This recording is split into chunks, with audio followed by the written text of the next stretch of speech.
Order. I'd like to welcome you to the Funding and Delivery of Public Services in Northern Ireland follow-up session, and I'd like to welcome our guests today. Could you say who you are briefly and what your role is? Alexandra. I'm Alexandra Brennan. I'm the coordinator of the Northern Ireland Women's Budget Group, and the role of the group essentially is to demonstrate how spend affects women and men differently and try and create a gender equal economy. Thank you, Alex. And Celine. Oh, we can't hear you, Celine.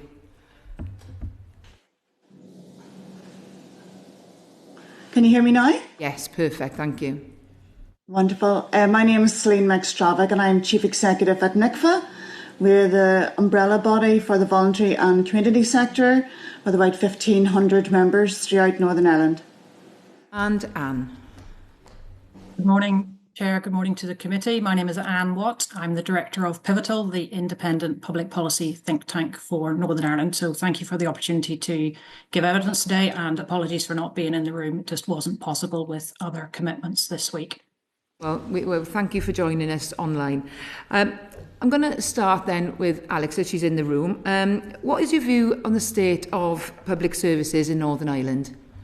I don't think it's any secret that public services at the minute are in a really poor place, and I think the impacts of that, particularly on women, are severe.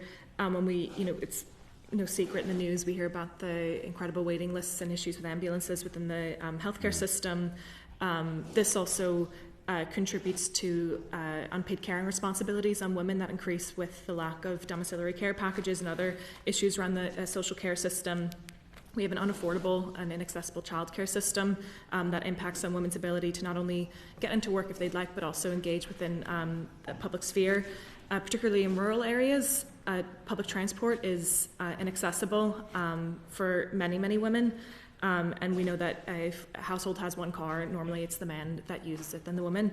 And there's also issues with the benefit system that keep women in particular out of participating in public life. So I know that's quite a broad snapshot of the situation of public services, but I think it's worthwhile to say. And I think what we don't, not that we don't necessarily hear a lot about, but this contributes to a lot of impacting on a lot of issues that our government Northern Ireland wants to attain. So, for example, like economic growth or a stronger, more productive economy, which we know that Northern Ireland has a particularly low productivity rate.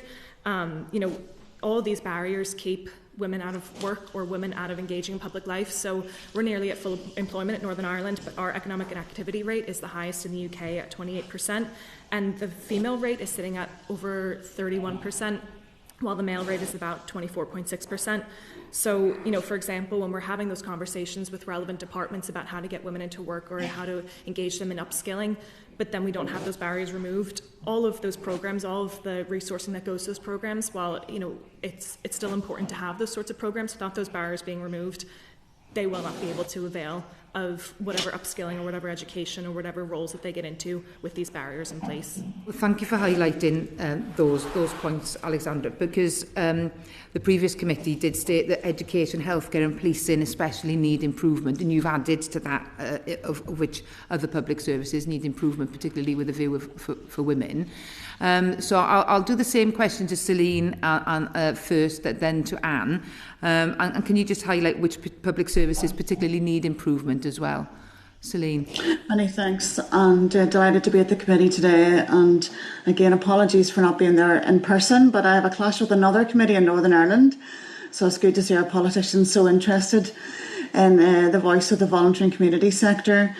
I would say that one of the I suppose most significant challenges for us has to be health and social care in Northern Ireland.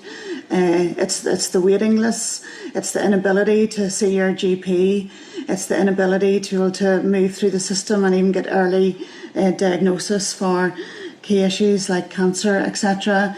And the life of the citizen here in Northern Ireland is significantly different when they try to get in through health and social care system. We often hear that once you get into the system, the service is excellent, but the problem is accessing those services because of the huge backlog. I would also have to add issues regarding education, particularly special educational needs of children. And we have tried over many years, really try to anticipate the demands regarding special educational needs, trying to create a plan for those children, because we know they will need extra support, and yet we seem to year on year fail at that miserably, and hear parental voice, particularly through the voluntary and community sector, say that actually it's no longer good enough. Alex has already highlighted childcare, and that is a huge issue in Northern Ireland, and in fact many of our organisations, members of NICFA, provide childcare solutions, and yet they're often at the brink of despair because they can't get enough money to run the services they're running, and yet their demand is increasing day in, day out. So there is that real perfect storm. Of course, I have to add infrastructure. The list gets longer. But of course, in Northern Ireland here, we have a very small rail network. We rely heavily on buses, anything west of the Ban. And if there's any bad weather, any issues at all, the whole region grinds to a halt.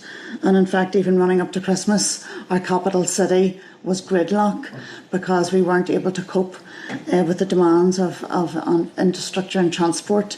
Add on to that issues around the environment, not being able to solve issues like Lough Neagh, and also our need, I suppose, to look after our climate change issues, where we just feel like we're not able to grasp the nettle in terms of delivering a real good solution for Northern Ireland. So that's a bit of an introduction, Chair. Thank you, Celine and Anne.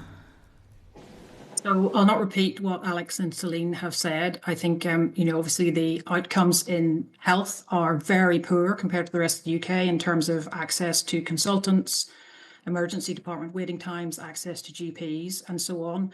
I suppose one thing I'd pick out is that more than half of people in Northern Ireland wait more than a year for a consultant appointment, and that's only 3% in England. So that gives you a really stark comparison. A few other things I would pick out that haven't been mentioned so far. We have 47,000 households waiting for social housing, and connected to that, we have 19,000 homes unable to proceed in the build process because of wastewater capacity constraints. So I think that probably if I had to highlight the two biggest challenges in public services in Northern Ireland, it would be the health system overall, and also the wastewater capacity in our infrastructure. I think another thing I'd say, which is really important, is that obviously key to Northern Ireland's future prosperity is economic growth. And that is driven by productivity. Our productivity is amongst the lowest of UK regions. We have a high percentage of people with no qualifications or very low qualifications, a lower percentage of graduates, and not enough people with mid-range vocational qualifications. So all of those things are important for the future prosperity of Northern Ireland. And I think it's important we don't just talk about public services, but also about driving economic growth as well. The final thing I think on this would be to say that, of course, many people are receiving excellent public services day to day, whether that's in the health service or in schools, councils, in the justice system. Public services are continuing to be delivered to the public, and the staff are doing an excellent job in challenging circumstances. What we have is structural problems in how services are delivered, which are resulting in the outcomes and performance being very poor in a lot of cases. And perhaps we can talk a bit more about that in the rest of the session. Okay, thanks, Anne. I'm going to stay with you, Anne, because I'd like to know what your view is on the impact of multi-year budgets and what they have on the public service delivery and their outcomes. Yeah, I think multi-year budgets are essential for Northern Ireland as elsewhere. Multi-year budgets are the key to planning of public services, to planning of workforce issues, and also for transformation and reform. You heard last week from Sir Robert Choate and others that we've had a series of single-year budgets in Northern Ireland, I think 10 or 11 single-year budgets, and so we must move on to multi-year budgets in the future. That is absolutely essential. I think that's the UK government's expectation for the spending review this year, and so that we need to see the settlement that's given to Northern Ireland then being passed on to departments and others who are funded by the Northern Ireland department so that they also can plan. We've had a real issue with stop-start government in Northern Ireland, as many people will know. That's necessitated a series of one-year budgets, and even worse than that, a series of really unsustainable budgets. And we need the UK government to work with the Northern Ireland Executive to get us into a situation where we have a fair and a sustainable multi-year budget for Northern Ireland. We can't keep going from one rescue package to the next. We need a much more sustainable system, and it is absolutely key that the upcoming spending review delivers that. Okay, thanks. And Celine? Yes, you'll be familiar that when we had the stop-start government, actually the voluntary and community sector didn't stop. We had to continue to provide all of the services that were needed, irrespective of whether politicians were here or not. And I think what that means is that's put huge pressure on the voluntary and community sector. So multi-year budgets, absolutely, as Anne has said, is absolutely essential, but what's also essential is real investment and transformation across Northern Ireland. And I often get frustrated because we talk about public service or public sector transformation and we use the two terms interchangeably. I want us to concentrate, as this committee is looking at, in terms of public service transformation, because our public services are delivered by more than just our public sector. The voluntary and community sector have been there throughout thick and thin. While we were facing huge conflict in Northern Ireland, the voluntary and community sector provided that steady hand supporting communities most in need. We have also, as a sector, faced the result of Brexit and huge amounts of EU funding leaving Northern Ireland. In addition, the cost of living crisis, where our costs are going up. So multi-year budgets absolutely are essential, but they're definitely not the golden bullet. We need more. Thank you. Alex? Yeah, I mean, I think Anne and Celine have mentioned some really great points there. It obviously, we'd be a massive supporter of multi-year budgets, obviously because it allows for proper resourcing of some of the longer term strategies that we have, and it lets us move out of that short-termism way of thinking and more reactive way of thinking, as opposed to what we should be doing, which is preventative spend and preventative policy making. Celine brought up a great point that, yes, the community voluntary sector, in the absence of government or cuts or reductions to government services, have delivered public services, and I think multi-year budgets would obviously help. Like, we have many, particularly women's centres, where workers don't find out until March that they will have another year funding, and will every year on year get redundancy packages, and that also leads to a lot of perhaps younger people who aren't used to that sort of work in the sector leaving the sector immediately, and we don't have a workforce coming up to replace people that want to move away from work that are in that sector currently. I think it also, we talk about transformation, and obviously that's important, but I think there's other aspects that we would want to see happen with our own processes, with the multi-year budget, and with more opportunity and more room to work, again, like I said, long term and preventatively. And that's about introducing transparency and accessibility within our budget process, which we don't really have. We're starting to see a move towards that within the most recent publication of the draft budget from the Department of Finance, where they included a fact sheet with it that kind of explained the budget process here. But transparency, accessibility, and improved participation and meaningful consultation, we would say, would be incredibly important. So not just a transformation of our processes, but those aspects as well.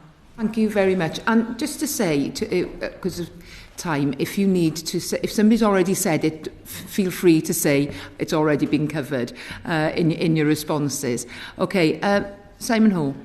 Thank you, Chair. I want to pick up and continue this exploration of the voluntary and community sector, if I may. We know when public services more public sector delivered services come into pressure, lots of people will look to the voluntary and community sector for the support that they are looking for. I just wondered if the panel of witnesses could say a word or two of what they assess the appetite for and commitment to public sector commissioning of services from the voluntary and community sector, particularly in relation to those multi-year settlements. But as one gets cut back, is that cutback then sort of following on, finding that nobody or lots of people, or too many people, have nowhere to turn? And I suppose allied to that is, are you able to identify at this stage any particular groups who are more affected than others by the current situation? Shall I take that one, Chair? Right, sorry, we'll go to Alex first then, if that's okay. Just briefly on the community voluntary sector, where there are cuts in government, the community voluntary sector, whether they receive funding cuts or not, continues to deliver those services and actually has added on additional services that that's not within their remit. For example, I work within a women's centre, and over the past 5 or so years that I've been working there, we've had to start a discretionary support fund for the students that come. It's a training centre. We've had a food bank table to come in that we refill at least 3 times a week, and those are all services that the centre had never done before, but in the absence of government services, in the absence of government support, they have had to then take on those services with the same amount of funding that, you know, is only given to them to deliver the targets that is within the funding, whether it's government funding or trust funding or whatnot. So the community voluntary sector is holding up the services that have been reduced or cut by government, but that pressure is mounting, and that pressure has been mounting, and I think when that does crumble, because I don't think it can be sustained much longer, we will see the full brunt of the cuts that have been faced by the community voluntary sector. And just briefly on the point of the groups that have been most impacted by these cuts, it's no secret that women normally bear the brunt and have bear the brunt of economic downturn and cuts to public services. And I'd like to say as well, though, that it's not like women are all affected equally.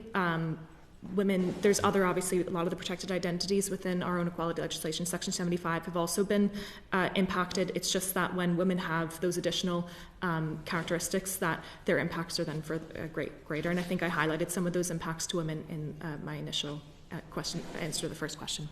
Right. Would you like to aim your question at us?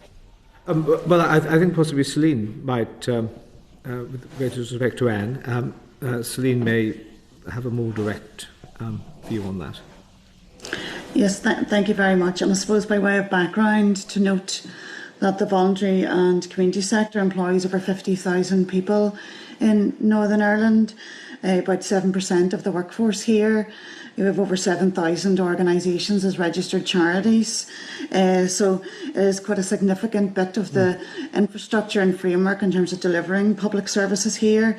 But in reference to the question about the public sector commissioning, you'll not be surprised to know that a lot of our large voluntary organisations here work very closely with our government departments and our health and social care trusts and our local councils in delivering commissioned pieces of work.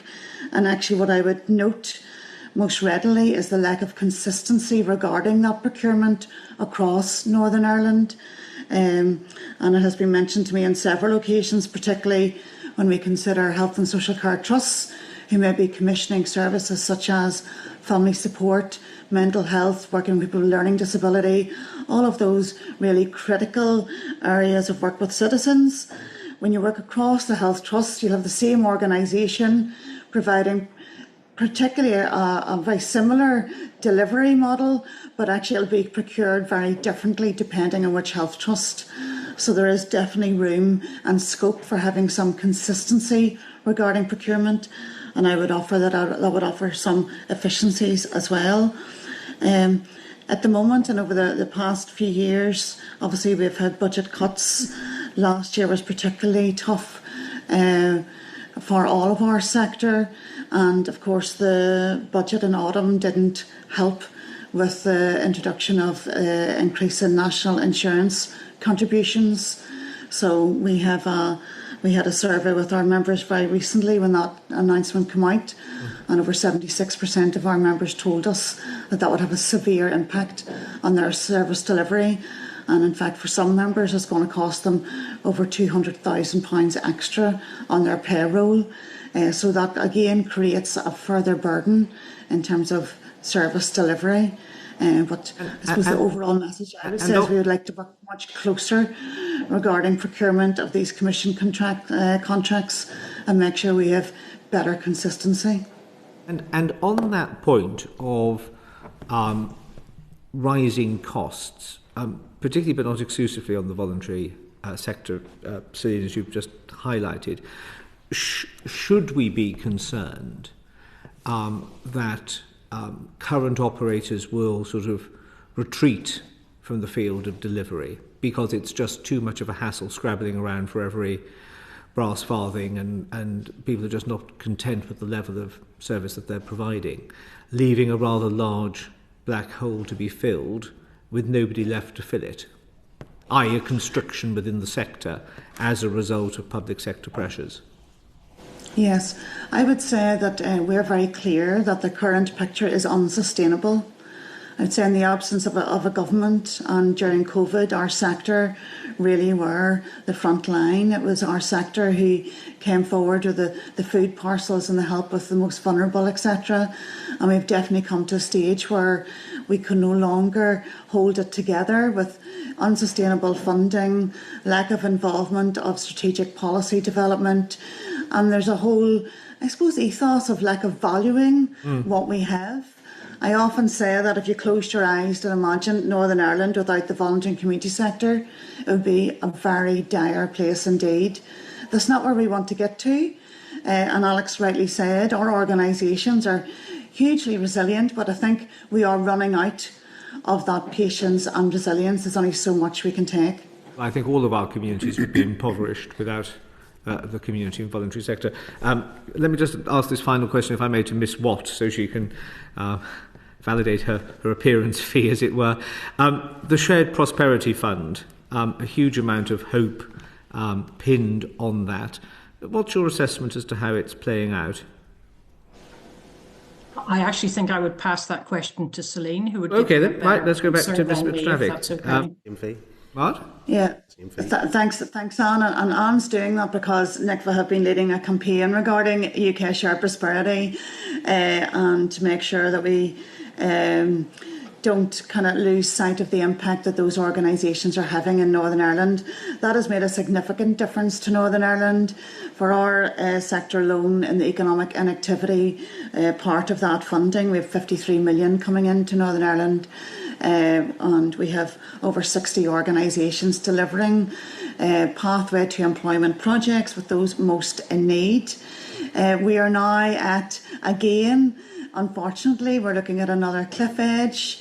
I feel like a broken record at times, where we know the money is running out in March 2026.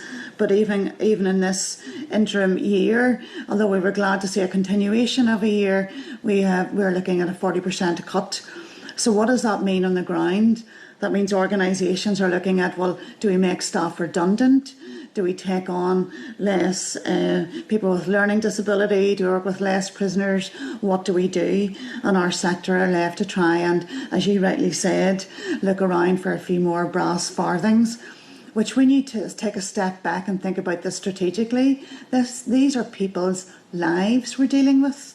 This is not widgets. This is significant impact on the life of someone in Northern Ireland. We are very eager to make sure we see a new co-design process start, so we are ready and prepared for what comes next from Shared Prosperity. Really looking forward to the spring announcement to see if there's anything from government to give us more of a long-term vision for what's going to come next. And I know I've had meetings with all of our ministers here in Northern Ireland, and most recently with the Department of Finance, to say we cannot not sit on our hands, we cannot wait. We need to be part of the solution of the next stage. And our organisations, we have an economic inactivity coalition who NICFA convene, and our organisations are hugely eager to be part of developing what comes next and make sure we don't actually lose the progress we're making regarding economic inactivity. Thank you, Chair. Okay, thank you. Katrina Murray.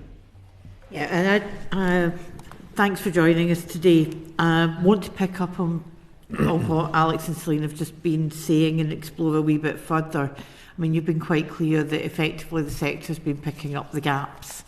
But that's something that can't happen indefinitely. Because there is only so much money that's there, and being able to identify those parts. Also, the fact is that then becomes part of core purpose. What I want to explore slightly briefly with you is about pay in the sector and how it compares to the public sector, or is there an expectation that more work is being taken on by volunteers, which then becomes a much more limited resource? Alex, do you want easier for you to go first and then? Yeah, sure. I don't necessarily think, I don't have the figures exactly, but I don't think the pay in the sector is necessarily competitive with maybe pay in the public, and definitely not the private sector. Sorry, what was the second part of your question? About paid roles versus volunteer roles, and it's more getting taken on by volunteers. I suppose, again, I don't have the figures on whether pay, and maybe Celine might be able to speak better on that as the head of the community voluntary sector. But I do know that sometimes the term community voluntary sector kind of makes it seem like a lot of it is volunteer work, and it's not necessarily not that you're suggesting that it's not delivering public services, but you could say that a lot of the people that aren't even getting paid for their roles are either working part-time roles or working very precariously, working overtime that will never get paid back. Even if they get time off in lieu, they will never get that back. So while I don't know exactly the breakdown between paid roles and voluntary roles within the sector, I think overall the sector works very precariously. Thank you. Thank you, Alex. Last year, NICFA were incredibly concerned regarding our workforce and I suppose the value of our workforce, and we conducted a piece of research across the sector and a bit of a workforce overview, and it was hard reading. Because when we went out to the sector and held various workshops across Northern Ireland, we were told repeatedly about the huge issues regarding retention of staff and also recruitment of staff. And that was because of a number of reasons. One, of course, is absolutely salary. It is impossible to compete with the public and private sector. But what we do in our sector is try to also sell the other benefits. So the huge rewards in terms of working in a sector that is very value-based, where you can see your impact readily. We have a scope to be entrepreneurial and actually see the change you're making day in, day out. But that only goes so far. So that's why our sector were telling us that 50% of them were really struggling retaining staff and recruiting staff. And in fact, a lot of our staff are moving into the public sector, particularly local government. And then when they take those jobs, coming back out to our sector to say, now can you help us deliver? Which is the position you don't want to be on. We have seen a pattern where our public sector advertising roles that could have been commissioned out into our sector, roles regarding poverty and running food banks and social supermarkets, and those are all best placed in our sector. So we'd like to see that trend change, and for the best people to deliver the roles to be actually commissioned to do that work rather than keep the money in the public sector. Regarding volunteers, in Northern Ireland we have over 200,000 volunteers involved in our sector, and that's the very least. And those volunteers are largely involved in running the organisations as trustees and board members, etc. But actually the organisations who rely on volunteers can also then offer good value for money, hugely efficient model of getting more done for less. And there's definitely lessons that could be learned there in terms of using the public money even more wisely by investing in our sector rather than keeping it in-house. Okay, Anne? I don't have anything to add really to what Celine and Alex have said. I mean, the voluntary sector is incredibly important. Oh, we can't hear you, Anne. Can you hear me now? Can you hear me now? Yes, it's still the sound level is not very high. Okay. So can you hear me? Yes, go on. Great. I haven't got much to add to what Alex and Celine have said. I think Celine's reporting of NICFA's workforce survey was very, very important.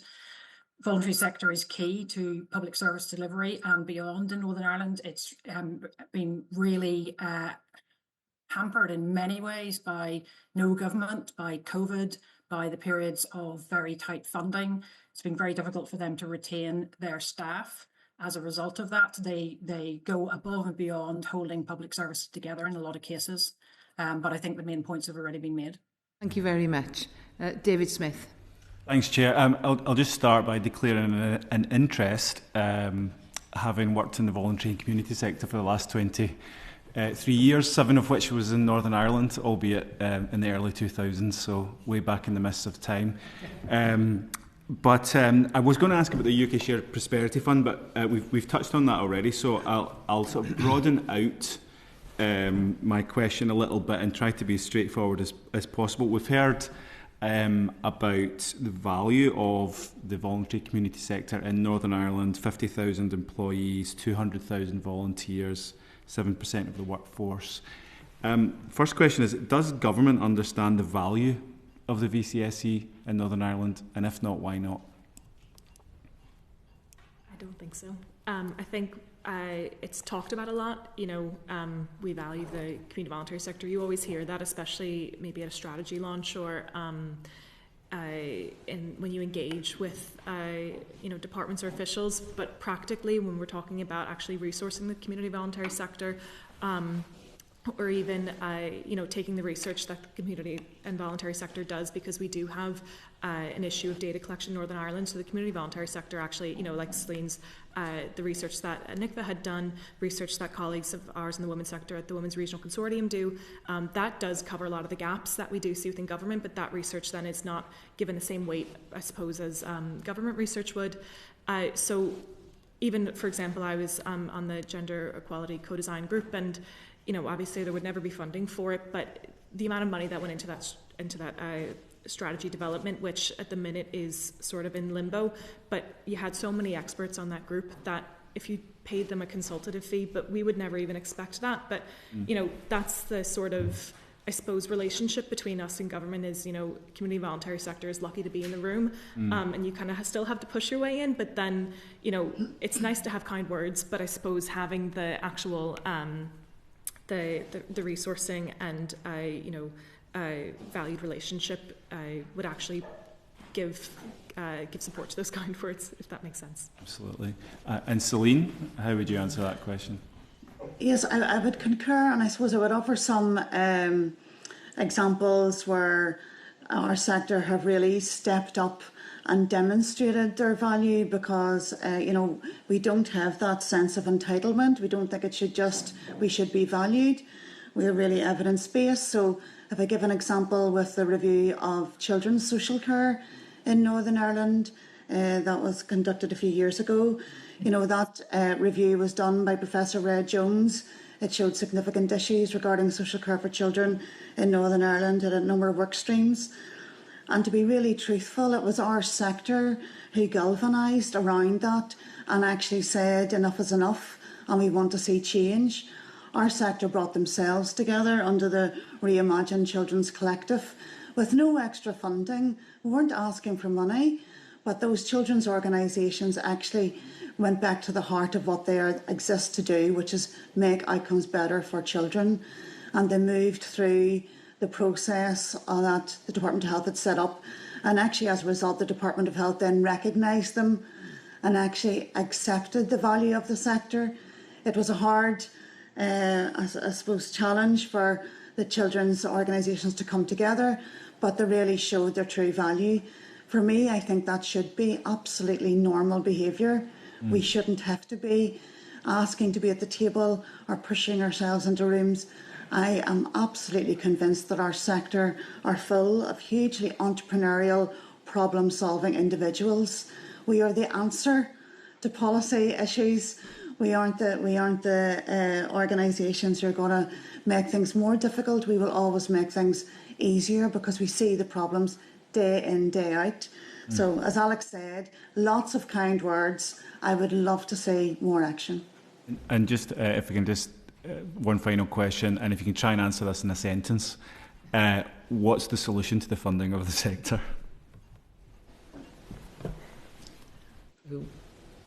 To anyone who wants to answer it, including Anne. I can answer that. To stop treating the sector differently.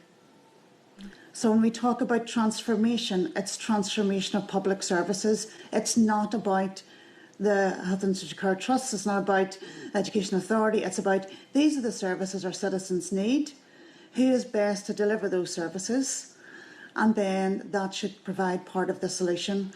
But if I just give, sorry, briefly, Alex, one example, and I know I'm stealing another sentence, really sorry. But we've talked a lot about in a programme for government around digital transformation of our public sector. That's a perfect example of saying, why would we take out one piece of Northern Ireland and talk about digital transformation? Why does that automatically exclude digital transformation in the voluntary and community sector? That is so short-sighted. It doesn't see the whole ecosystem of how we run Northern Ireland better, and it already creates a division between the haves and have-nots. So I would say, just treat us equally. We don't want special treatment, we just want equal treatment. I think probably better move on. But yeah, Alex. Just one sentence. I think Celine covered most of it. It's just even, and nothing about the question, because we always say community voluntary sector funding, but even the word funding as opposed to investment, which we would see investment in other sectors, again, like Celine saying, treated equally, but, viewing that there are experts that work in the community voluntary sector and that we have equal value to bring as well, just as much as any other sector. So, there should be investment in the community voluntary sector as opposed to just, pots of piecemeal funding. Yeah. Anne's got your hand up, go on. Yeah, just briefly, there's real expertise in the voluntary community sector in delivering lots of public services. If that wasn't there, public services in many areas would fall apart in Northern Ireland. We need to respect that expertise and involve them in a real way in policy development, and also, as Celine and Alex have said, put in place funding arrangements that are fair for them, that are longer term, and that are not hugely burdensome and restrictive. Thank you. Thank you, Anne. Before we move on, just to be mindful of time, if we can keep our answers as concise as possible. Gavin Robinson. Thank you very much, Chair, and good morning to you all. And I want to ask you this question, and it's around assessed levels of need. And you will know that, as with all things in life, not least public services, there's a big difference between want and need. And over the last 3 or 4 years, it's taken quite some time, a lot of effort, this committee and many other fora, to press the argument around need. And that argument has been landed for this year and future years, but obviously it didn't go back to the start of the spending period. But the argument on need has been secured. I suppose my question is, has it been secured adequately? Which is different from wanting more for every service that we have. Has it been secured adequately? And more importantly, if it's not still adequate, is the focus on need sufficient, or does there need to be a focus on reform, political decisions and hard choices? All very important points there. I think I'll make several points about need to start with, and then talk a little bit about reform. And to summarise, I think reform is absolutely essential. That is the most important thing for public service delivery in Northern Ireland. So I think, there are two important things. One is a fair and sustainable funding arrangement from the UK government. And then the second thing is reform of public services. So I will try and keep this brief. This is obviously a complex subject.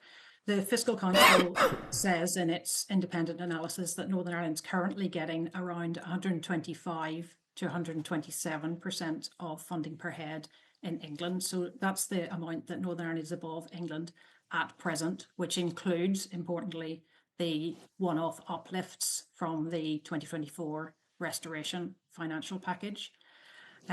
Is that adequate to meet Northern Ireland's need? Well, again, Fiscal Council asked a separate question, which is what is need for public funding in Northern Ireland? And they said it's around about 124%. So you put those two things together, you would conclude that Northern Ireland is getting around about its level of need at present compared to England. Obviously, you can look at different methodologies and different data and come up with a different number. But I would put a lot of weight on what the Fiscal Council have said in their analysis. And so I would say at the minute, Northern Ireland is funded around about its level of need. But very importantly, as you heard last week from the three experts who were witnesses then, there is a cliff edge in 2026-27 where the one-off additions from the financial package fall away. So it is absolutely essential that the UK government addresses that cliff edge in 2026-27 because that would plummet Northern Ireland from somewhere around 125% of need to something like 120%. So that has to be addressed. It would be a drop-off of something like £520 million.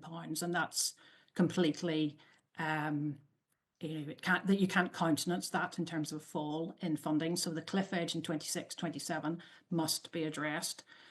I think the final thing I'd say about this, which links into reform, is a really important point where we ask ourselves if Northern Ireland is getting the amount of funding to cover its current needs, why are we in such a dire situation in public services at present? And my answer to that would be that public services as currently configured in Northern Ireland are not sufficiently funded to deliver what's required. But the answer there is not necessarily more money. The answer is actually reform in public services, which we haven't done sufficiently in the past. So we do not seem to have enough money to deliver public services as they're currently configured, as we can see in the problems that we have right across the health service and in other areas at present. So we need to change how we are delivering public services. We haven't done that in the past, perhaps because of unstable government, absent government, and realistically, we have to be honest about a failure to make difficult decisions. So we need to be looking at how we are delivering public services, not just at the amount of money that is going in, but how are we spending that money? And that's where the case for transformation is extremely strong and I think unavoidable. Thanks, Anne. I'm going to pass back to the Chair just in the interest of time. Okay, thank you very much. Next question, Adam, Georgie. Thank you very much, Chair, and good morning to all of you. Thank you for your answers so far. You've touched a little bit on what I'm going to touch on, so that's quite helpful. I won't detain colleagues longer than necessary, but both the point about reform, both the point about not requiring more funds as a rule. Can I ask you which public services in Northern Ireland you think are operating effectively? Alex, if you'd like to start. Yeah, truthfully, I don't know if any of them are operating effectively, and I think that can be demonstrated by the Finance Minister's within her statement on the draft budget saying that, sorry, I have the quote here, that no department has received the level of funding that it bid for. But I also do think that I suppose the question of like which department works effectively, which department doesn't, it forces departments in silos, and because of the way that Northern Ireland works, where we do have 5 governments in power, and that can create already a siloed approach to policy making, and especially in the absence of a programme for government where we don't have a consistent policy line that runs across all levels of executive departments, that can make even like what Anne's talking about, public service reform and change, really, really difficult. So, you know, I would say that, yeah, I suppose, yeah, I'll finish there because I know we're tight on time. No, or none was the answer. Okay. Miss Watt, what about you? I think I would struggle here. I think we have missed opportunities over decades to take make choices about reform and change, particularly in the health service. I think if I had to pick out one area which I think has improved and improved its efficiency, I'd point to the prison service, which I think has been very challenged in recent years in terms of its budget, and it has possibly then been forced into a situation where it has had to make reforms and become much more cost effective. Otherwise, I am, this is possibly unfair, but I'm struggling to pick out examples of where we're leading the way. I think there's plenty of areas where we know what should happen, particularly in the health service and the bingo and other reports. So we know what we should do, but we haven't done it. And so my encouragement to the Northern Ireland Executive would always be, no more reports, please, no more strategies. Let's deliver the strategies that we have. We know the changes that need to happen. It just hasn't been actioned yet, and we haven't taken the tough decisions. Yeah, interesting. Thanks. And Celine, what about you? Oops, I think you're muted. Can't hear you. Yeah, I think she's saying that. I don't think I've anything more to add. Yeah, okay. thank you, Celine. Therein lies the challenge. Thank you very much. Sasha. Thank you, Chair. Just briefly, everybody, I think we can all agree that the work done by community and voluntary sector across the north is invaluable. And Celine, you'll know that it's a frustration of mine also that we hear about co-design and co-production, and actually then whenever the rubber hits the road, you guys aren't often at the centre of these decisions in terms of, you know, helping with transformation. Whenever Gavin talked about reform, I nearly died for a second. I thought we've got through here, but no, it was a different sort of reform. I was going to talk about reform of the institutions, because I think reform of the institutions is key to all of this.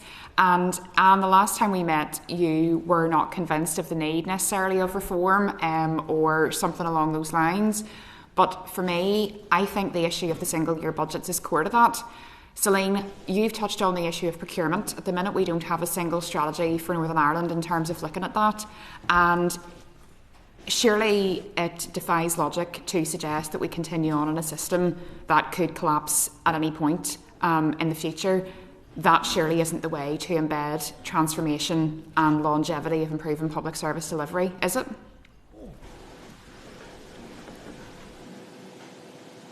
That was an is it with a question mark, by the way, to anybody who's brave enough to answer. I'm happy to come in there. I think we absolutely need stable government in Northern Ireland.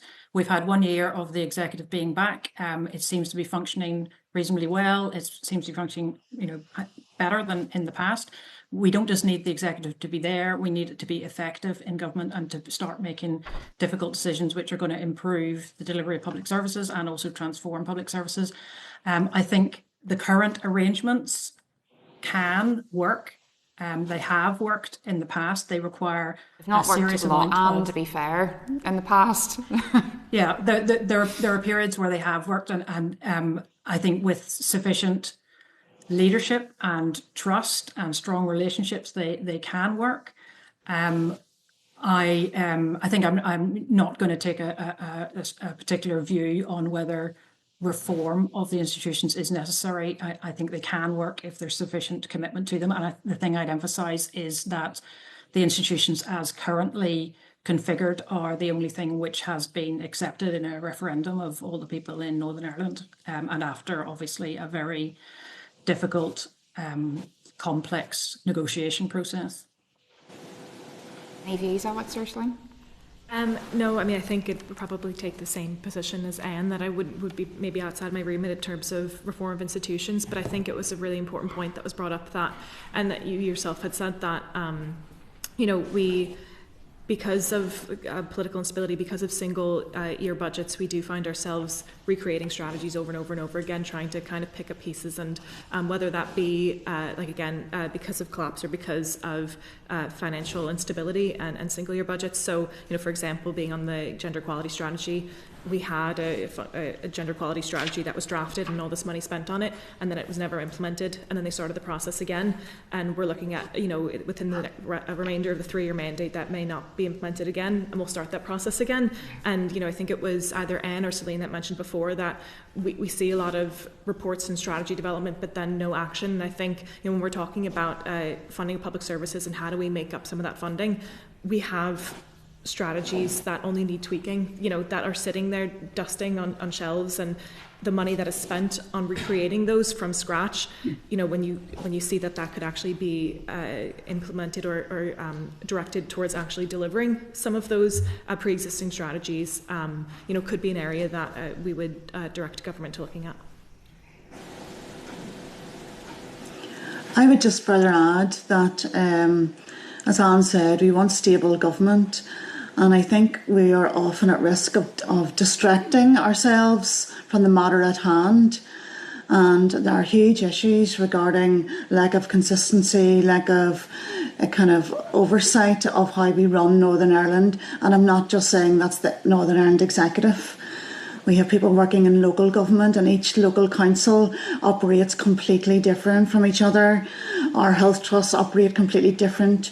We created one education authority that still feels very regional. Our public health agency still operates differently depending where it is, etc. So there's a bit about looking at the machinery of how we make things work, our existing systems, and maybe taking some of the politics out of it, introducing more evidence and saying what could work better and how do we make that work. From the viewpoint of the voluntary community sector, we sit around absolutely thousands of different tables, whether it's integrated care services for health, labour market partnerships, community planning partnerships. Okay, the list could go on. And at all of those tables, our sector are sitting there saying, what is different as a result? Where is the so what? So the sense for me is a bit of impatience. And although I'm up for a political discussion any time at the minute, I think we have a sense of urgency of getting on with making this place work better. Thank you, Celine. And I think that leads nicely on to our last question from Dr. Al Pinkerton. Thank you. Yeah, thank you very much, everybody, and good morning. I guess it's in the spirit of the co-design that we have been talking about this morning, but also taking kind of Anne's and Celine's and indeed Alex's point about you all recognise the need for reform and the possibility of cost saving and efficiencies there. But the executive also has a challenge that it needs to raise revenue in order to pay for services as they are. So in the spirit of bringing you into that conversation, have you got any ideas of how the executive might effectively try and raise revenue locally?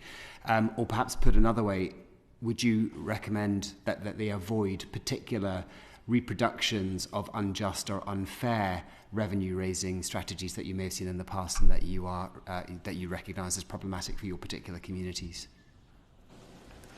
Should we go, Anne, shall I come to you first, if I may? Sure, and I'll keep this brief given the time. So revenue raising is not a popular topic in Northern Ireland, but I would say that it's something needs to be given fuller consideration.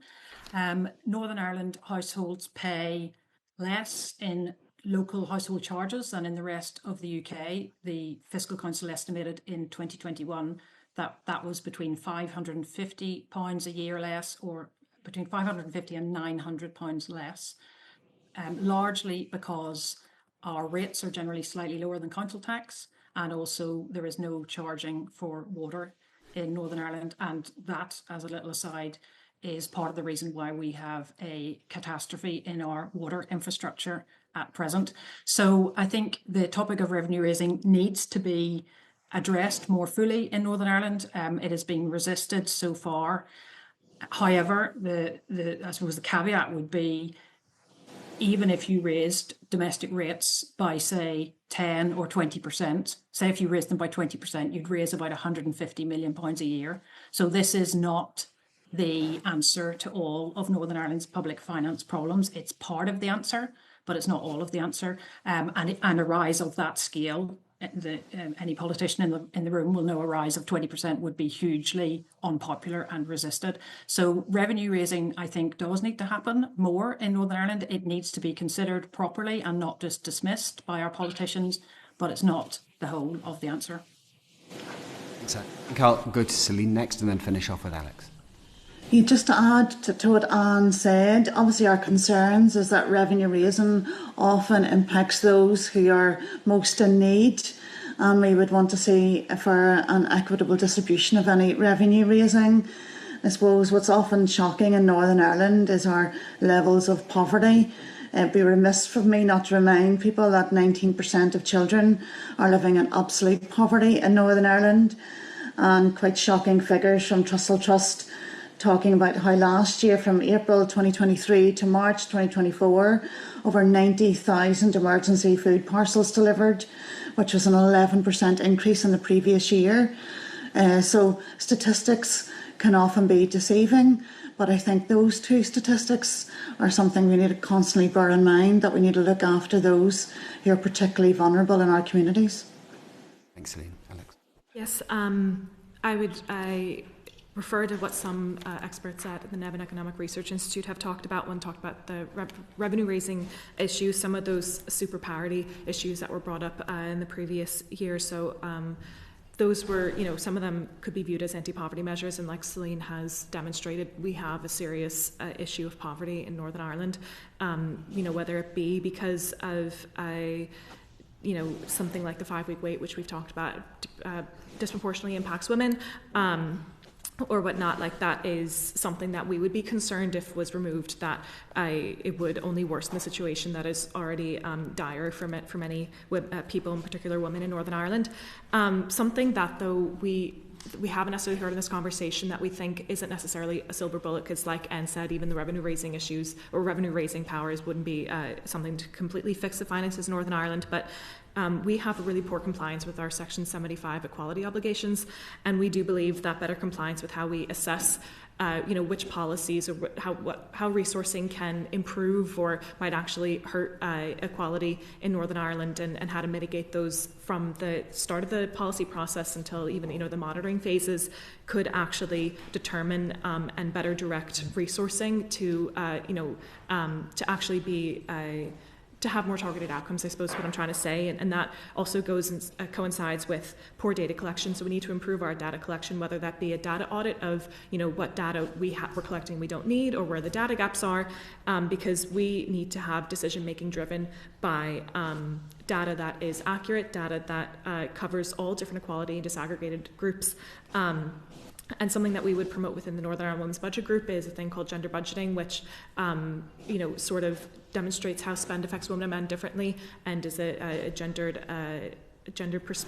lens of equality analysis. So we would, obviously there's other issues at play here, but we do really believe that better compliance with our equality legislation and bringing in some other analysis techniques could better assign resourcing to where need is felt. Thank you very much. I'd like to thank Alexandra Brennan, Celine McStravick and Anne Watt for your time. If there is anything else you wish the committee to know that you feel that you may not have had the opportunity to say today, please could you put it in writing to us, and we would welcome any other comments. Thank you. Order. Thank you. Thank you.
Order, order. Welcome to the second session of the funding of delivery of public services in Northern Ireland, our follow-up. And I'd like to welcome our witnesses today, Dr Graham Gault, Pamela McCreedy and Dr Alan Stout. Could you briefly say who you are and what your role is? Graham. I'm Graham Gault. I'm the Northern Ireland National Secretary of NAHT, which is the National Association of Headteachers. I represent school leaders across all of our sectors in Northern Ireland. Pamela. Hi, I'm Pamela McCreedy. I'm the Chief Operating Officer of the Police Service of Northern Ireland, and thank you for the opportunity to be here today. Okay, Alan. And I'm Alan Stout. I am a practicing GP in Belfast, and I'm chair of the British Medical Association in Northern Ireland. Okay, I'll start then with a very bold question. What is the state of education, health and policing in Northern Ireland? And if you want to mention funding being adequate or not, please do. Graham. Thank you. Thank you for the opportunity to come and talk to you. I was at this committee around 5 years ago as a serving school principal, and I was appealing to the Northern Ireland Affairs Committee at that time because the state of school funding, the allocation of money that was actually going to our schools at that time as a serving principal, I felt was in crisis.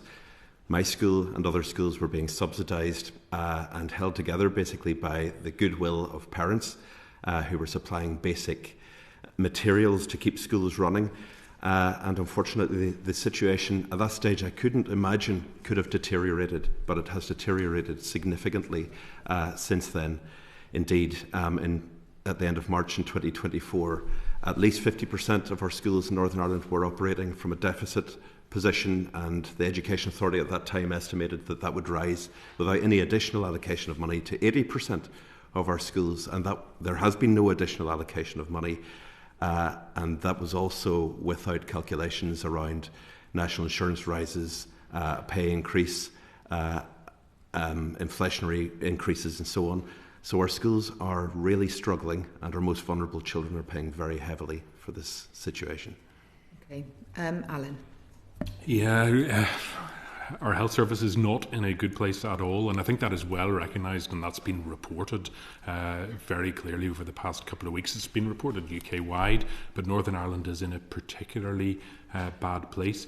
The two windows to our NHS, the two most fundamental reasons that you would access the NHS are if you are sick, where you would try and get an appointment with your GP, or in an emergency situation you would go to the emergency department, and both are really struggling at the moment, and we hear that every day from our patients, and we know the real-time harm that is causing to people. And as a practicing GP, I see that every single surgery that I do.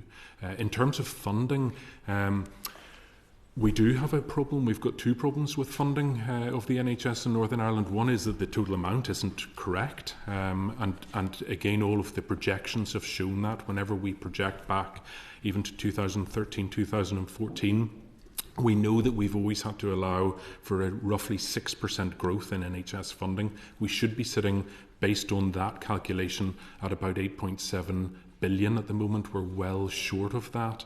And the 6% is a very conservative measure in that it allows for 1% in terms of inflation, and we all know how much of an underestimate that has been over the past number of years.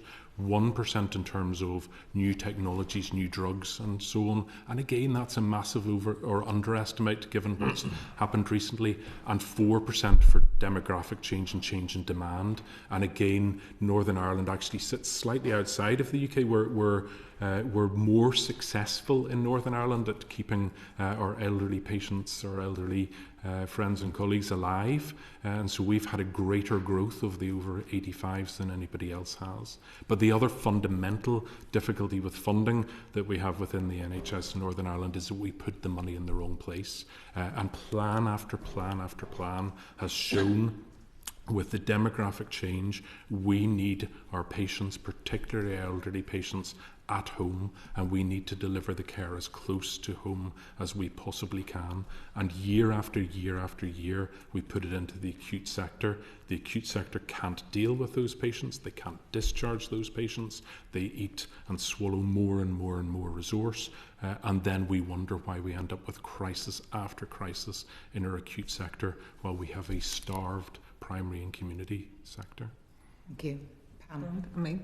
Thank you. I think the first point for me is that policing is absolutely crucial in Northern Ireland. In many ways, it's the peace dividend and the fabric of the society that we're there to support. And it is becoming an emergency service of sort of first and last resort at the moment.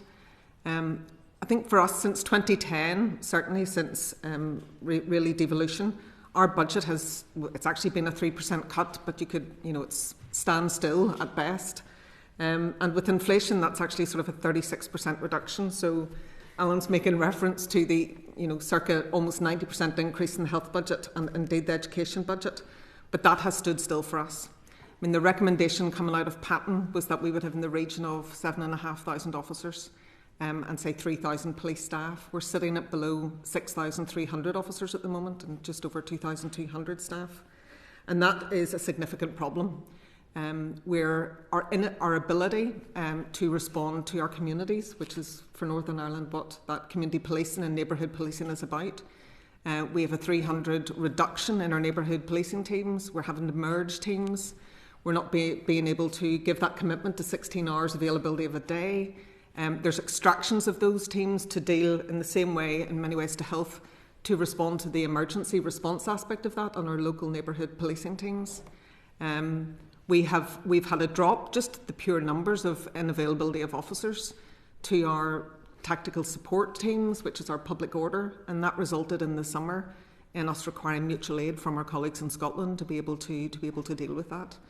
And aspects, so being able to respond to our communities and indeed then our victims. Our murder inquiry teams, our MIT teams, are dealing with caseloads in excess of 20. The national recommendation is to hold 6. So that slows down the ability for us to get justice, perpetrators at large and so forth. And we are absolutely seeing that we're having an impact now on our workforce. In many ways, we're breaking our workforce. Just not being able to moderate at rest days, not getting leave, and that is having for us an impact on our attendance ability and indeed our ill health retirement aspects. So our funding is fundamentally not there in line with what Patton would have recommended, the 7,500. And we are seeking cases with our department to seek to recover to that over the next 3 years, but we're fundamentally short from a sustainable policing model in Northern Ireland. Okay, so Pamela, you're seeking to recover the money, but how would you propose that the police is funded adequately? We have said that we need to get back to those figures. So we're not even saying that's growth. If we'd have held pace with investment into policing in England and Wales, we would be sitting at 8,500 now. So our ability to get there really quickly is challenging. So we are proposing to increase our recruitment over the next 3 years at a reasonable pace. We're about to launch our new recruitment campaign to get that mobilised and get new recruits into the college. So we do anticipate the business case over the next 5 years fully costed. That would require an additional £200 million into PSNI to get our headcount, to get our officer level at a pace that we can actually respond to the needs of the population. Okay, and Alan, in health, how do you propose to be funded adequately? Yeah, I see the funding as probably threefold. One is that we need to properly understand the funding that we have, and I'm not actually convinced that we do. The second is that we need to then spend what we have as efficiently and effectively as possible, and that includes prioritisation, because what we don't do is prioritise the absolute fundamentals that people want to see. We know that our patients, our population, want to see from a health service, so we spend it far too widely without prioritising particularly well. And then, and only then, do we need to have a sensible conversation about the need to increase the funding and revenue raise or anything else. Far too often we go straight to that third point without actually understanding and doing the other two too well. And I think, and it is particularly relevant in Northern Ireland, but it is UK-wide with the pressures on the whole National Health Service. I think we need a proper public conversation on what can be realistically expected from the NHS at this point in time. And Graham, in education? There simply needs to be a lot more money.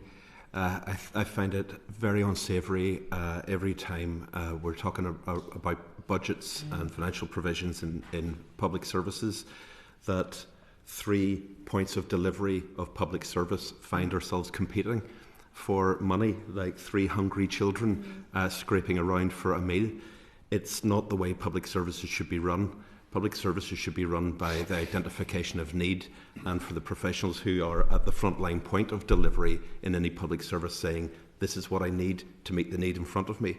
This is what should happen in education, I believe, across all of the public service. There simply needs to be an opening of taps, and in terms of education, money needs to go directly to schools, not to the system, but to the point of delivery where outcomes for children can actually be attained and measured. Thank you. Simon Hall. Thank you, Chair. I hope it's not contentious to suggest that all public services require continual review, transformation, modernisation, etc. And quite a lot of that depends upon political stability and mutual political trust, and we've been more than aware of the shortage of that capital in recent years, and thank heaven Stormont's now back up and running, etc. But there's a hell of a lot of ground to catch up on, as I think the three of you would probably recognise. So I wanted to ask briefly, please, what your hopes were and are for the Public Sector Transformation Board, what's your level of engagement with it, and where do you think it might lead in terms of political appetite once the initial journeys of transformation have commenced?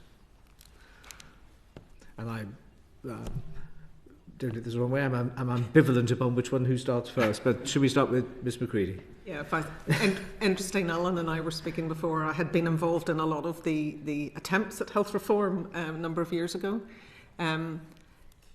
Within PSNI, we do recognise that we still need to modernise our service and look at how we support our communities in a more digital environment, for instance. But I think for policing, the pattern recommendations were implemented. So from post-1999, a lot of that first off transformational aspect of policing has been achieved. Now, I'm not saying there isn't still things to do. We do want to look at our call grading. As I said, we want and are looking at a lot of our digital aspect, voice to text, digital files, online reporting, and particularly having platforms for citizens to interface with us as well. In Northern Ireland and PSNI, there's still a way to go compared to UK colleagues around workforce modernisation, looking at police staff roles to police officer roles. We certainly want to do that. And Right Care, Right Person is a project which interfaces in with the health system, whereby we do take on a lot of pressure, particularly with regards to mental health and vulnerable people, and how we can look at not to walk away from it at all. I think, thankfully, I wouldn't meet an officer that would walk away from that, but we are not the best people standing with a firearms and a flak jacket and handcuffs to deal with someone in a vulnerable state in a mental health crisis. So we do need to look at how we do that differently, and we are progressing with that. The Public Sector Transformation Fund, departmental colleagues very much driving towards speeding up justice, and we are part of that programme. But separate to that, as an organisation, we are focused on key areas of modernisation as well. But for me, honestly, there was a lot of those significant changes has been achieved in PSNI in the changes post-Pamela. Yeah, so I mean, I'll follow on quite neatly because you did mention me. Pamela was involved in TYC, which was 2011-12. Transforming Your Care, which was one of our plans. It was followed by the Bengoa report, which is widely mentioned. I myself sat on the expert panel for the Bengoa report, and the similarities are astonishing. We have known what we have needed to do for many, many years, and we've failed to do it. The golden ticket I see is a multi-year budget, because to transform properly we need to, you will always need to double fund for a period of time to actually create that proper change that we so need. But I start so many things with these days whenever I'm speaking, saying if only, and if only we had done what Pamela described we needed to do in 2011, what Bengoa described we needed to do in 2016, and we look at the crisis that we have right now, it could be vastly different. We could be having our elderly patients coming out of hospital in a timely manner with strong, supported primary care teams, like a welcoming hug whenever they come out of hospital, as opposed to sitting in the back of ambulances and struggling to be discharged. And we just have failed recurrently to build those teams and to put the funding outside of the acute. My biggest fear, and I am super sceptical about it at the moment, that we're going to be able to do what we need to do, because the evidence shows that we can't. And my biggest fear is that we're going to knee-jerk into more and more funding, and any additional funding straight into acute again, because that is what has been done year after year after year. Just before we turn to Dr. Gault, Dr. Stout, can I just ask you, it's sort of the why question. You mentioned in your initial answer to the chair that services haven't been prioritised, a sort of scattergun, if you will, rather than an exocet approach. You've referenced in answer to my question the things which could have been done, Bengoa, etc. My simple question is, and I hope it's not seen as being naive, is with all the professionals knowing what needs to be done, with the public having an understanding that they just want good, reliable public services and an expectation that politicians deliver on that, what's your assessment as to why these most obvious common sense public service efficiency enhancing and service experience provision changes have not been made? I think you answered it in the first part of your question, which is the stability. We hope now that we have some stability that we will be able to achieve that. The two periods of time where Stormont came down probably happened for the health service alone, and I'm not making this as a political comment in any make, shape or form, but for the health service alone probably happened at the worst possible time. So the first time Stormont went down was just after we had the real impetus and real momentum with Bengoa. We had proper political buy-in, we had all party support, we had various meetings and groupings of all the political parties and the health representatives, and we had full buy-in to what needed to be done. And then we lost the political leadership at that point, and that was catastrophic to making those changes at that point. The second time was then just after COVID, and COVID had so many problems as is well rehearsed. But it gave a real opportunity to change, because we were almost needing to restart and rebuild after COVID, and that gives an opportunity to do things differently. And again, we lost all of that momentum. We had a real tantalising glimpse at a multi-year budget at that point too, and we lost that ability too, and so we've struggled as a result. You referenced that there had been cross-party agreement. Yeah. We've identified that political stability was an enormous impediment. You've recognised that political stability seems to be back and hopefully will endure. Allied to that is, of course, the need for mutual political trust between the principal parties in Stormont. Yeah. Is your assessment that that trust is there, and therefore you have an expectation that cross-party consensus will resurrect? I am, and the evidence, the simple evidence I would give you of that is our health committee, which is currently operating and actually operates very effectively with proper cross-political support, and that alone gives me the confidence and the questions, the challenges, the communication that we have from the various members there. And obviously then holding the Minister to account as well, that we will be able to make some progress at this point. Dr. Gault, I suppose my initial and caveated question to you as well. Forgive me for being marginally positive in my answer. We like marginal positivity. That's always a good sign. We have a legacy in education of having a system in terms of employers and the department who have been largely inward-looking, focused on processes and procedures and so on, rather than facing the children at the points of delivery. There are signs, albeit early, that mindset, that zeitgeist across the entire system has changed. I feel there is probably that we have hit a crisis point. I feel that there is an acceptance that the broad system needs to listen to and understand and properly consult with in meaningful and authentic ways with the people who actually deliver the service to schools, because we have seen occasions when policies are developed in rooms very far away from schools, which may be politically expedient, attractive on social media, but very difficult to deliver. I think the crisis that we are in has driven the system to reassess what it's about, and it is about delivering outcomes for our children. So I feel a little bit more positive. You won't be surprised that I say, in representing a trade union, that the people who deliver our services to children have been badly invested in recent years.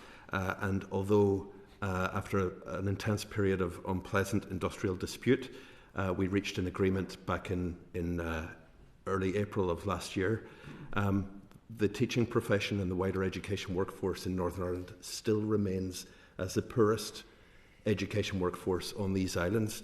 And that's not what we want. We want people to be attracted to come and do this very difficult and very essential job in our schools. And I have to just say, representing school leaders, we've had a review of workload and its impact on school leaders. It's come up with 29 recommendations. We're still waiting for delivery of these recommendations, which have been agreed with all sides, but there just seems to be a slowness. I don't want to say reluctance. I want to say a slowness in delivering workload relief for the people who, particularly for school leaders who I represent, these are the people who are delivering for our children. They need investment and they need unnecessary bureaucratic pressures lifted from their shoulders. They need the system to be more empathetic about how they have to deliver the service, and they need silly things like the way we procure items, toilet seats, locks for doors, all of that kind of thing into schools. We need all of those processes aligned with the actual delivery to make delivery much smoother. Thank you, Chair. Okay. Gavin Robinson. Thank you, Chair, and good morning all. You will find that over the next series of questions, each of us are going to direct our questions to one individual, so I'm not ignoring you, Alan, or Graham, but to Ms. McCreedy. Coming to you first, if that's okay. Pamela, you had mentioned about the impact of lack of resource for policing, and you had suggested that you're having to take drastic decisions around future service delivery, and you will have reduced response times, the inability to do what it is you would like to do, a further draw given the consequence of health, that you're the last and first responder in situations that really aren't policing or criminal justice matters. Are there areas of service delivery today that you envisage will just simply have to stop? And if so, what are they? And thanks, Gavin, for the question. And you can imagine over the past 2 years when we ceased recruitment and our headcount started reducing, these were the very decisions that we were having to look at. So I've touched on the impact on neighbourhood policing, and that is a reduction in the number. So you're not stopping the service, but effectively you're reducing your accessibility into communities and visibility to communities. There was a small number of areas that we did stop. Station inquiry offices, we closed a number where there was low footfall and things like that. But it is a diminishment to the service, and it means that our communities and victims, we will not be able to respond in the same way. So our 999 response, we are absolutely holding on to our performance, but for instance, with the reduction in the headcount in our call management side, our 101 response is starting to slow down. So, I mean, we've looked at that. We were doing 2 minutes, 12 seconds in response. That's now 9 minutes. Now, it is a significant deterioration, and then calls are abandoned, or, but like the health service, they become a 999 call all of a sudden. and then we have to start looking at how we reprioritise that. So there, you know, and you touched on the example, and again, fully recognising the pressures on our health service. But actually, there was photographs last week in the press. We have become to see ambulances lined up at EDs, which is not acceptable. But there was a full line of police cars sitting at a local ED last week as well. And when we've looked at a 4-week period of that, for police officers assisting people who would require a mental health assessment, they're there for 14 hours. That was the average of being there for 14 hours.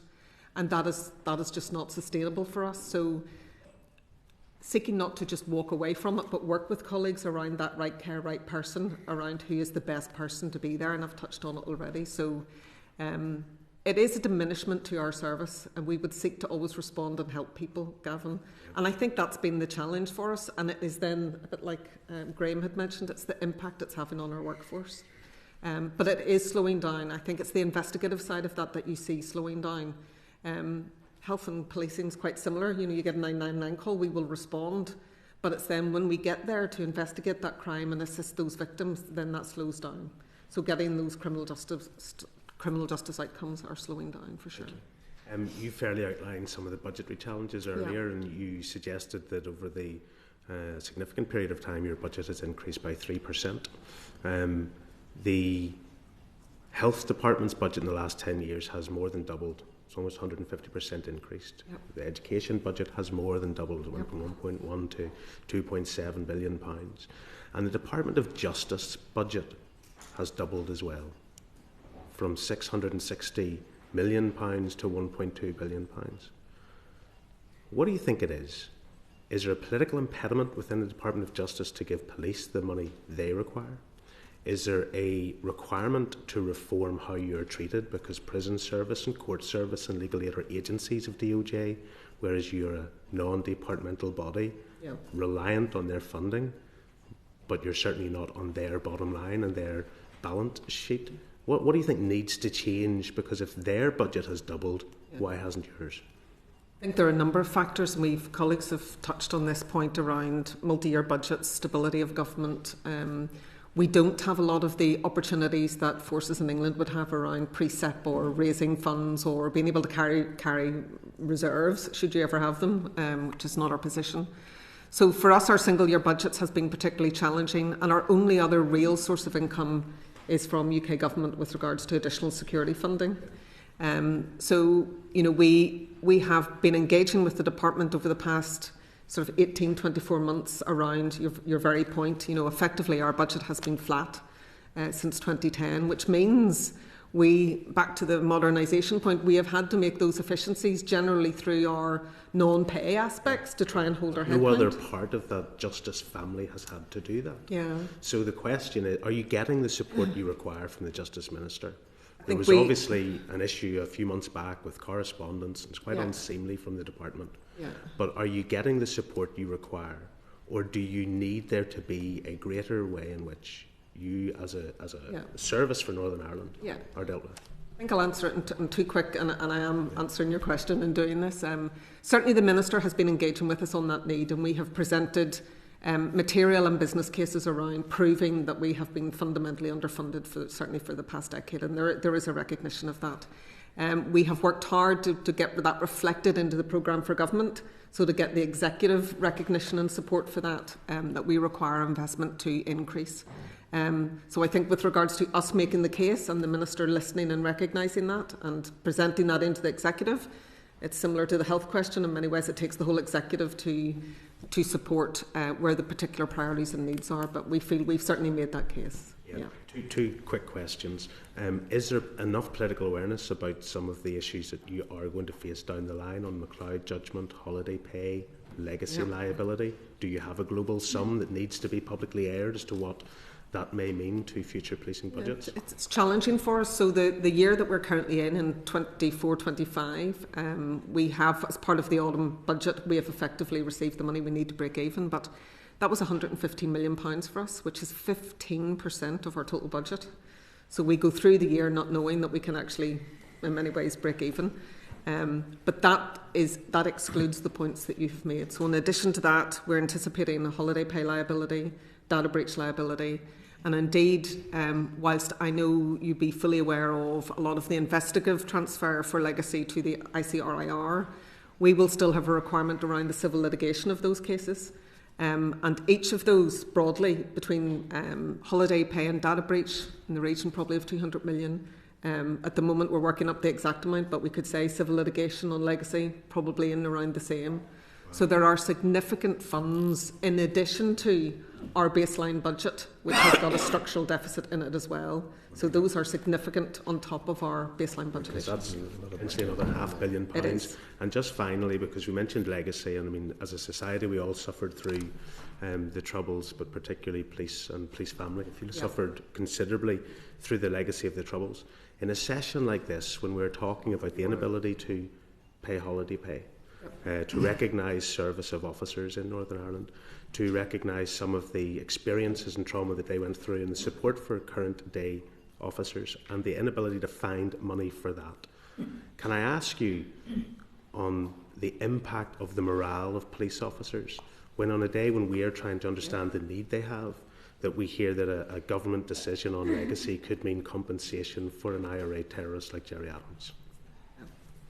And there are a number of factors, and Graham has touched on them. Sorry, it's out of scope, Mr Robinson. Just on the morale of officers, on legacy morale of and officers, money. that's fine. Thank you. I'll keep it purely to that.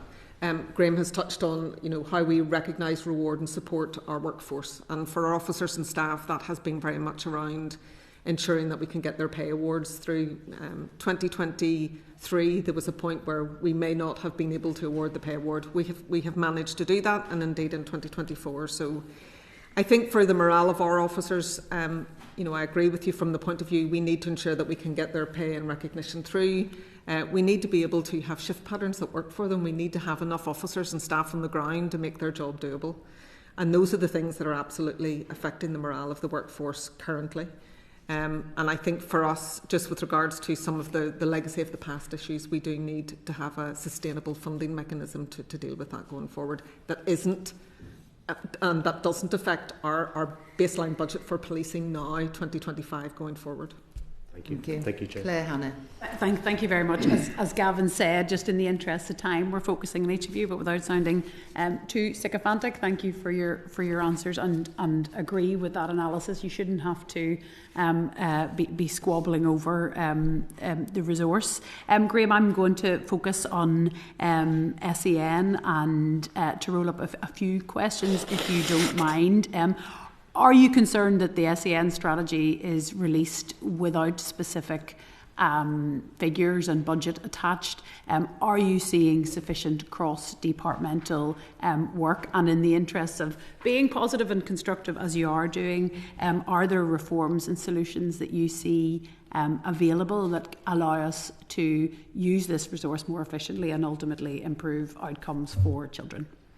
Thanks. Yeah, thank you, Claire. And well, the Minister, I was looking at the Department's Twitter feed this morning and watched a video of Minister Given in relation to the SEN reforms, and he said, I want to ensure that children with SEN receive the right support from the right people at the right time in the right place. And that is an ambition that aligns totally with the ambitions of our members. They want, hope and expect that the needs of the most vulnerable children in their schools, children with additional learning needs, can be met in a way that actually meets their needs. The reality of this 5-year plan, however, will be how this is judged. And so I'm really hopeful, actually I'm expectant that the Department will fully engage with the people who will be tasked to deliver this, and that is school leaders and the teachers and classroom assistants and so on in their schools. So I'm hopeful. I think it's a positive step. This is the outcome of the outworking of a lot of work that the Department and the employers have done around special needs, recognising that there's been a 25% growth. We're hopeful, but it's going to depend on full, authentic engagement and consultation, and not just information sharing type consultation, but consultation where the people who are going to be delivering this are able to express how it can work, how it won't work. That's the only way there's going to be success here. In relation to cross-departmental work,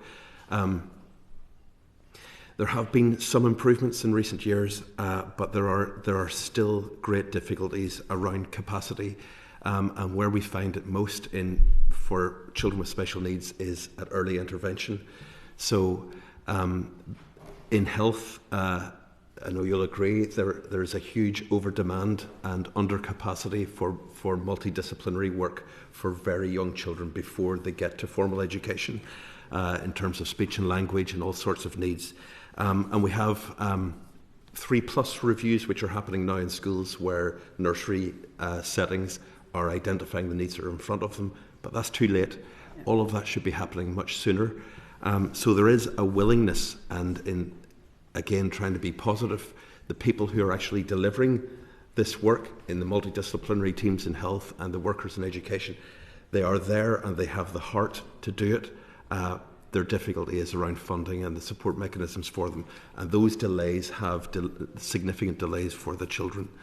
And you asked me to be positive and see if I could identify where there could be lessons learned. Absolutely I can. And this would apply in education in general. Coming out of COVID, we had an initiative called Engage. Engage was, there were 2 years of it actually, Engage 1 and Engage 2. They were initiatives introduced by the department to send money to schools to re-engage children in education, to identify where learning had been lost, where there may be safeguarding needs, where children may be falling behind. And those initiatives were extremely successful. And in a time when resource is so stretched and finite, we should be looking for where efficient use of money brings value and outcomes for children. ETI looked at both Engage projects and found measurable improvements in pupil attainment, particularly most disadvantaged. Social and emotional well-being of pupils had improved mental health outcomes, improved outcomes and benefits for children with who were from socially deprived backgrounds and so on. And here was the secret. This money was given to schools, and the professionals in schools were told, identify the need and use this money as you see fit. Okay. They were accountable for it, but they were given autonomy to use that money. So, referencing an earlier answer, how this money was delivered was not dreamt up by somebody in an office miles away from the point of delivery. It was how the money was used was determined by the people who could see the need in front of them and decided that Gavin has this particular need. This is how his resource should be identified to support him in that need. The people sitting in front of him, forgive me, Gavin, were able to identify the need and allocate the money. They were accountable for it, but outcomes were delivered because the people who could see the need identified the resource. That is a lesson we should learn, and there are hints, including in a pilot at the moment for children who are undergoing the statementing process. Schools are being given some money for those children in some pilot schools, and they're identifying where the money should be spent. I think that is a lesson that should be learned. Give the money to the people in the front line, and it'll be used effectively. Thank you very much. In the interest of time, Chair, I'll hand back. Okay, thank you. Adam Georgie. Thank you very much, Chair, and welcome. Nice to see you all this morning. Quick question to Dr. Stout. I had several more, but in the interest of Northern Ireland Oils in a few minutes, we all have to run. On the 17th of November 2024, Dr. Stout, you noted in relation to the NHS on Twitter, I'm seriously worried about marginalisation, repatriation and excessive politicking. Are you still worried? Say the quote again. Excuse me. I am seriously worried about marginalisation, repatriation and excessive politicking in relation to the NHS. Are you still worried? Excessive politicking? Politicking. Yes, I am. I can't remember exactly what that response was to, but we have excessive politicking, a history of excessive politicking, and this again comes back to a previous answer where we need that unification. We need a vision and we need a shared path to achieve that vision. Where we can fall down is when local politics becomes quite defensive of those changes. Now, again, we need to be careful because And if I'm being entirely fair, when we have local political reps who will stand up quite rightly because it is their job to stand up for a local community, they are doing so in a crisis situation. And this is what we have to move away from, which is change by crisis. We have to have it as a well-articulated change, a planned change. We need to bring local communities with us. We need to bring our political leaders with us, and we need to bring our local politicians with us. And that is exactly what I'm referring to whenever I've said that, because I think that's where we fall down, and that's where we end up, not only in a crisis, but also in a conflict position, which doesn't help us. Well, just to be sure, it wasn't a gotcha question. It was a very good tweet, and I just wanted to give it another hearing. If I can, Chair, just very briefly, since the previous committee, or previous incarnation of this committee, reported on waiting times, have they improved? No, they haven't. They've got worse, and they've got progressively worse. And the problem with their waiting times is that the longer they become, the more chaotic they become. So we have people who just circulate in the system. So the numbers that are quoted recurrently on a quarterly basis are not a head count. They are the number of names that are appearing on waiting lists. And even yesterday, I was dealing with a young child that had an urgent need and had already been referred to one hospital on an urgent basis, was told that that was going to be 26 weeks wait for an urgent condition, was then referred to another hospital urgently, and was told, then a message came back that we should actually refer them as a red flag, even though they don't meet any of the red flag criteria, but to try and bypass the urgent or the delay with the urgent case. So there, in a nutshell, is one condition that has now been counted 3 times in 3 separate waiting lists, and we end up with chaos within it. And it comes back to a previous answer that I made, which is if we reorganise the system within general practice, within local population needs, it's very easy to identify the handful of people that we need to prioritise and we need to get sorted very quickly. We know all those people in general practice, but what we have is a system that sends everybody to a waiting list, and they all become anonymous, they all become a number sitting waiting with everybody else, and we don't prioritise. And back to the funding, the previous funding question, that becomes the most expensive health service you could ever possibly deliver. Just thank you for the answer, and through you, thanks to all those who work in the health service in Northern Ireland. They do a wonderful job, both family members of mine and also all those who work there. So thank you. Thank you. Okay, Dan Aldrich. Hello, going to be really brief. We've got to get downstairs. Are mental health services being funded and delivered adequately? And if you could keep your answers brief, but also look at how we, as a group of people, could support the executive and yourselves to deliver on what is really the biggest budget the Northern Ireland Executive's ever had. So, it's a simple answer: no, absolutely not. Yeah. It's one area that's long been identified that Northern Ireland has a greater need than anywhere else in the UK. It has been estimated on occasions to be 40% greater. Okay. So there is an absolute increased demand. It covers all of our areas. Yeah. And if we don't have support in our schools and counselling in our schools, that knocks into general practice, it knocks into secondary care services. Equally, Pamela's already referred to the mental health and that affects the police service. And the police cars lined up outside ED. A mental health patient should not be in our EDs. Full stop. Our police should not be sitting outside our EDs. We should have well-resourced, well-staffed, close to the patient, in the community, early intervention and preventing these crises that we end up with police cars sitting outside ED. It is a shocking example of how our health service is delivering at the moment. If I might just briefly add, in education, we have some limited funding for counselling services in post-primary school, but there was a fund for primary school, which lasted for a number of years, which was withdrawn, I think 2 years ago. And any mental health support that is now in our primary schools is actually being funded by parents and volunteers, and in many cases by teachers who are trying to support individual children as they see needs arise. There is no core funding for it. It doesn't exist. It's where schools are accessing it is ad hoc and leads to frighteningly inadequate and inequitable outcomes for children. Okay, I'm going to finish off with a question. I used to be a teacher, so I declare an interest. I think I know what the answer is going to be, but just to give you an honest response. Are public services staff being paid adequately, Graham? In education, no, they're not. In recent years, the challenge, the expectation, the accountability has risen significantly in education in Northern Ireland for everyone who's delivering the service. I'll speak particularly on behalf of school leaders. The support to actually deliver work has fallen away. The scaffolding that supports schools in terms of all of the voluntary services and other services has fallen away. And the employing authorities support, they're in economic crisis themselves. The support is broadly very challenging for schools.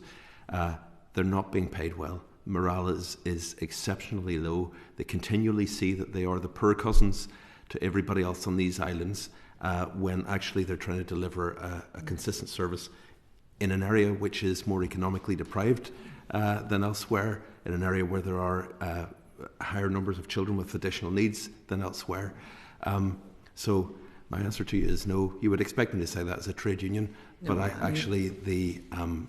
the message that's coming back from our members consistently is we are deeply dissatisfied with how we are treated in terms of pay and the support for us to do our job. Pamela. Okay. Thank you. I think absolutely our officers and staff, certainly within the police environment, on the officer side, we hold through our PRRB, which is the remuneration body, identified that advises the Minister of Salaries, does link and has held equity into England and Wales. So that has been positive. I have referred earlier to the risk of them not getting it in some years, but that has come through. So that's good. We'll see if that is positively reflected in our recruitment campaign when we go to the market and see where we get to. On the police staff side, it's slightly different, even to, so Northern Ireland, police staff is linked to the Northern Ireland Civil Service terms and conditions, and currently our police staff and civil service colleagues are still awaiting to know what the outcome to the August 2024 pay discussions and negotiations are. And that is affecting our ability to go to the market and recruit and actually retain some of our specialist workforce on the police staff side. Thank you, Pam. Alan. And again, simple answer, no. 3 parts to it. We have pay parity. We've had the pay disputes like other parts of the UK have had recently. We've had some progress with those and some agreements with the department, which is a positive. But there is more of a pay restoration in terms of the kind of UK push for that, in terms of the years and years of austerity and not matching inflation, which is very important. And again, as Pamela's referred to the pay uplifts in year, we ended up in this bizarre position of going back in to renegotiate the pay uplift, which is totally unacceptable, and that needs to just be part of the core funding. And we've, in fairness to our Minister, we've had a commitment that he is going to try and address that going forward. But just to finish with, we have an imminent massive problem in general practice itself, which is the employer's national insurance, which is going to be a massive cost to our practices, is going to reduce services at a time that we need to be increasing our services. And also peculiarly in Northern Ireland, we have a tax that applies uniquely to a GP working in Northern Ireland, where they have an up to a £10,000 bill for their personal indemnity, which doesn't apply to any other healthcare worker in the entire UK. So if you want to be a GP in Northern Ireland, you will have an additional cost of up to £10,000. Can I say thank you very much, Alan, Pamela and Graham, for your time today. There are questions which, sadly, because of time being limited, we haven't been able to address. Is that okay if the committee writes to you? Thank you very much. Order, order.